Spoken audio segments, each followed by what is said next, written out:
अब हम स्टार्ट करते हैं एडजस्टमेंट। तो एडजस्टमेंट में फर्स्ट एडजस्टमेंट का नाम है बच्चों, the first is closing stock. कौन सी एडजस्टमेंट का नाम बच्चों? Closing stock. देखो क्लोजिंग स्टॉक का मतलब क्या हुआ? क्लोजिंग स्टॉक का मतलब वो गुड्स, कौन से गुड्स आपके? वो गुड्स जो आपके at the end of financial year रह गए हैं अनसोल्ड। क्या रह गए हैं आपके? अनसोल्ड। ये सिंपल तरीका। लेट्स से आपने जो माल परचेज करा, जो स्टॉक परचेज करा, ठीक है, वो स्टॉक जो परचेज किया था आपने, लेट्स से वो किया आपने 3000 kg। ओके, अब जो आपने सोल्ड करा, मैं मान के चल रहा हूं इसमें आपका ओपनिंग स्टॉक नहीं है, जो आपने सोल्ड करा वो सोल्ड आपने करा लेट्स से 2000 kg। ओके, तो 1000 kg at the end of financial year. हमारे केस में जो फाइनेंशियल ईयर होता है वो कौन सा होता है? 1 अप्रैल से स्टार्ट होता है और एंड होता है 31 मार्च को। तो 31 मार्च में 1000 kg क्या रह गए आपके? 1000 kg का स्टॉक रह गया अनसोल्ड। तो जो ये अनसोल्ड स्टॉक था, इसी अनसोल्ड स्टॉक को बोलते हैं क्लोजिंग स्टॉक। ओके, तो जब आप बिजनेस कर रहे होते हो तो ऐसा तो है नहीं कि आप देख के मंगाते हो कि मुझे 2000 किलो माल बेचना है, इतना ही मंगाना है मेरे को, नहीं, तो कुछ एक्स्ट्रा मंगा लिया आपने और वो बच गया। लेट्स से इसका जो रेट था वो था 10 रुपीज kg, तो मल्टीप्लाई 10 से करोगे तो आपका जो क्लोजिंग स्टॉक आएगा बच्चों, डेट कम्स टू ₹20,000। ओके, अब आपको इसे कैसे दिखाना है अपने फाइनेंशियल में? तो फाइनेंशियल बनाते हुए जो उसकी मैं एंट्री पास करता हूं वो एंट्री होती है बच्चों इसकी मेरी स्टॉक अकाउंट डेबिट, यहां से लिख देता हूं समझने के लिए, closing stock account debit to trading account, to trading account. तो एडजस्टमेंट जितने भी होंगे, जितने भी मैं आपको ये कराऊंगा एडजस्टमेंट, वो सारे के सारे एडजस्टमेंट दो जगह आएंगे, यानी दो अकाउंट्स को इंपैक्ट जरूर दे रहे होंगे। जैसे इस केस में आपने लिखा closing stock account debit to trading account, इसका मतलब क्या हुआ? इसका मतलब ये हुआ जब बच्चों आप बनाएंगे अपना ट्रेडिंग अकाउंट, क्या बनाएंगे अपना? ट्रेडिंग। ऐसी बनाते हो, ये साइड हो गई आपकी डेबिट की, ये हो गई आपकी क्रेडिट की, ऐसे ही होता है। ट्रेडिंग अकाउंट क्या हो रहा है आपका? ट्रेडिंग अकाउंट क्रेडिट हो रहा है, इसका मतलब यहां पे जाएगा by closing stock, date comes to 20। This is the first impression या this is the first case, आपको यहां पे हिट करना ही पड़ेगा। अब और क्या करना है? सेकंड, आपने ट्रेडिंग अकाउंट बना दिया, जैसे अब आप बनाते हैं बच्चों बैलेंस शीट।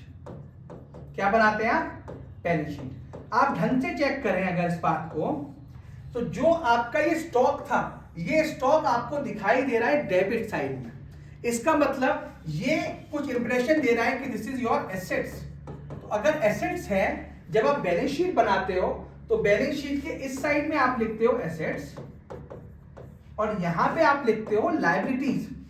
तो इसका मतलब जो स्टॉक होगा वो आपको दिखाई देगा यहां पे एसेट साइड में, क्लोजिंग स्टॉक, और कितना होगा ये आपका? That comes to ₹20,000। तो अगर आपसे अब कोई पूछे भाई क्लोजिंग स्टॉक क्या होता है? क्लोजिंग स्टॉक का मतलब जो गुड्स आपके अनसोल्ड थे वो रह गए, तो उसको आप बुक कर रहे हैं। फाइनेंशियल बनाते हुए या ट्रेडिंग प्रॉफिट लॉस और बैलेंस शीट बनाते हुए आपने ट्रेडिंग अकाउंट में लिखेंगे क्रेडिट साइड में, वही बैलेंस शीट बनाते हुए आप इसे लिखेंगे इसके एसेट साइड में।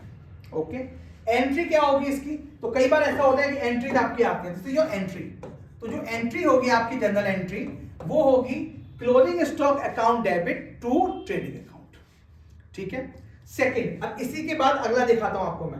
सेकंड पे अगर देखते हैं, ऐड करता हूं कॉलम। अब देखो एक और एडजस्टमेंट कौन सी होगी आपकी?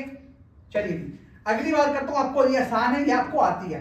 This is your depreciation, this is your depreciation. अब देखो डेप्रीसिएशन का जब मैंने आपको चैप्टर बताया था, तो चैप्टर बताते हुए याद होगा अगर आपको, तो मैंने आपको कराया था डेप्रीसिएशन क्या होता है? Wear tier. वियर टियर किसमें हो रहा है? वैल्यू ऑफ एसेट्स कम हो रही है उसकी। अब ये वैल्यू ऑफ एसेट जो डिक्रीज हो रही है, या तो वियर टियर हो जाता है या चेंज इन टेक्नोलॉजी हो गई आपकी, इससे जो आपकी एसेट्स की वैल्यू थी वो कम हो गई। ओके, तो डेप्रीसिएशन, अगर एसेट्स की वैल्यू आपकी कम हो रही है इसका मतलब आपका नुकसान हो रहा है। और मैंने आपको समझाया था कि जब भी आपका नुकसान होगा वो होगा डेबिट।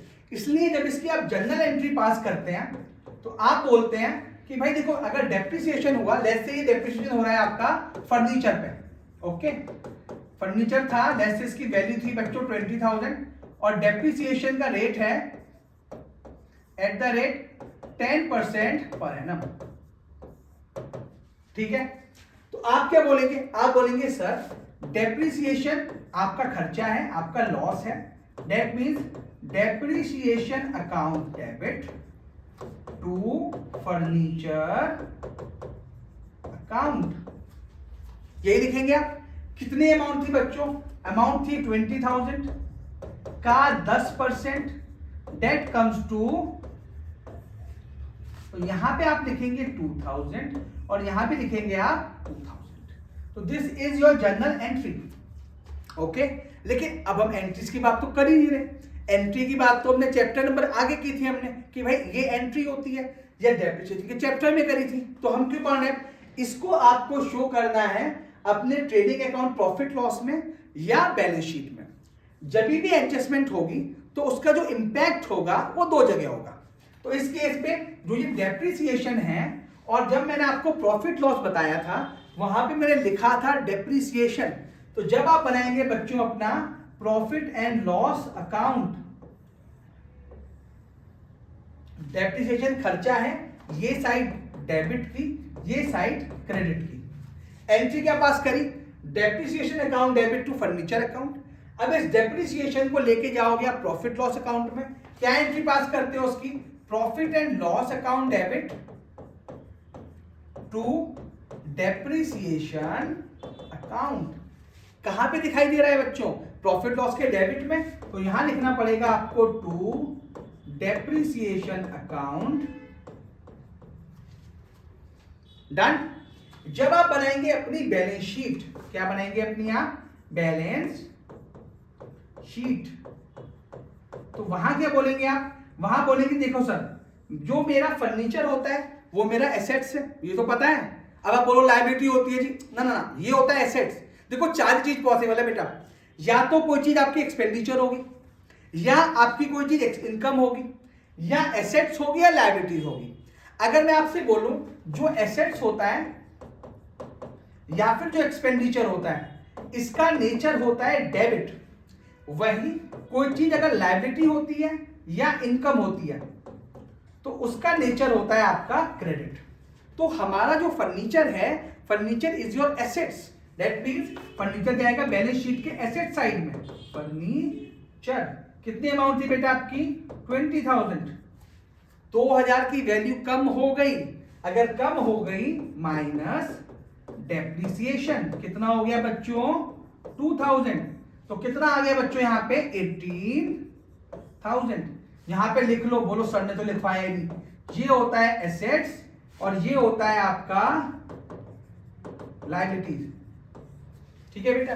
तो ये बैलेंस शीट, आप कंपनी की बैलेंस शीट बना रहे हो, तो अगर आप देखो कंपनी की बैलेंस शीट में कुछ चीजें लायबिलिटी होती हैं, कुछ चीजें एसेट्स होती हैं। सेम आपकी लाइफ में होता है, लाइफ में भी आपकी कुछ चीजें एसेट्स होती हैं, जो आपके अच्छे दोस्त हैं, आपके पेरेंट्स हैं और जो आपकी कदर करते हैं, है ना, तो वो आपके होते हैं एसेट्स। और कुछ आपकी लायबिलिटीज होती हैं, यानी कुछ बेकार से दोस्त होते हैं बेटा लेकिन जिनको लेके चलना पड़ता है लाइफ में अपनी, तो वो क्या होते हैं आपके, वो होते हैं लायबिलिटीज।